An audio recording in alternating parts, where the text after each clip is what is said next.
وزیر اعلیٰ پنجاب مریم نواز نے کینسر اور دل کے مریضوں کی مالی تنگی اور بے بسی کا دروازہ ہمیشہ کے لیے بند کر دیا۔ پنجاب میں کینسر یا دل کا کوئی مریض اب اپنی جمع پونجی، گھر یا زیور نہیں بیچے گا۔ وزیر اعلیٰ اسپیشل انیشیٹو برائے cancer and heart patient card متعارف کرانے کا فیصلہ۔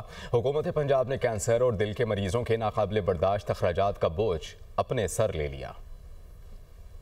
وزیر اعلیٰ پنجاب مریم نواز کی زیر صدارت اجلاس secretary specialized health care and medical education نے بریفنگ دی۔ 17 جنوری تک Nawaz Sharif institute cancer treatment and research کے OPD بلاک کو فعال، ہزاروں مریضوں کی زندگی بچانے کا عزم پورا کیا جائے گا۔ نواز شریف انسٹی ٹیوٹ آف کارڈیالوجی سرگودا کو 31 جنوری تک فعال کرنے کی ڈیڈ لائن مقرر۔ جناح انسٹی ٹیوٹ آف کارڈیالوجی لاہور 15 فروری سے فنکشنل ہوگا۔ صوبے کے بڑے اسپتالوں میں 19 ارب 90 کروڑ روپے کی ادویات اور دیگر سہولیات مہیا کی گئیں۔ مریم نواز کا وزیر اعلیٰ اسپیشل انیشیٹو برائے کینسر پیشنٹ کارڈ متعارف کرانے کا فیصلہ۔ کینسر اور دل کے عارضہ میں مبتلا افراد کے علاج کا مکمل خرچ حکومت ادا کرے گی۔ کینسر اور کارڈک سرجری کے لیے بھی خصوصی کارڈ متعارف کروایا جائے گا۔ امراض قلب میں مبتلا ہر مریض اس کارڈ کے ذریعے 10 لاکھ روپے تک کے علاج کی سہولت حاصل کر سکے گا۔ پہلے مرحلے میں 45,000 مریض اس کارڈ کے ذریعے مہنگے علاج کے اخراجات سے بے فکر ہو جائیں گے۔ Chief minister cardiac surgery program card کے ذریعے مفت سرجری کی جائے گی۔ وزیر اعلیٰ نے سٹروک یا فالج کے بروقت علاج کے لیے پروگرام پلان طلب کر لیا۔ تینوں اداروں کے بورڈ آف گورنرز نے مجموعی طور پر 1504 اسامیوں پر بھرتی کی منظوری دے دی۔